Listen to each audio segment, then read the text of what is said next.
सिंधुदुर्ग जिल्ह्यातील सावंतवाडी शहरात संशयास्पदरित्या फिरणाऱ्या 3 काश्मीरी नागरिकांना पोलिसांनी ताब्यात घेतल्याने परिसरात काही काळ खळबळ उडाली।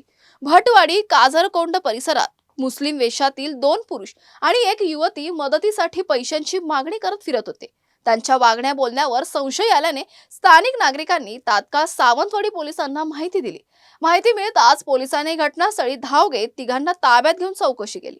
प्राथमिक तपासात हे तिन्ही नागरिक जम्मू काश्मीरमधील कुपवाडा जिल्ह्यातील मनिगा गावचे असल्याचं निष्पन्न झालंय। या नागरिक फिरस्ते असल्याची नोंद करून त्यांना परत पाठवण्याची प्रक्रिया सुरू असल्याची माहिती पोलिसांनी दिली आहे।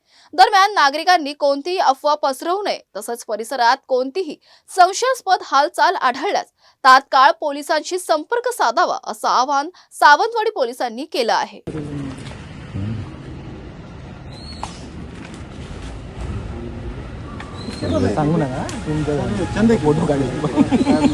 अशाच महत्त्वाच्या बातम्या बघण्यासाठी पाहत राहा आवाज इंडिया मराठी शोध सत्याचा।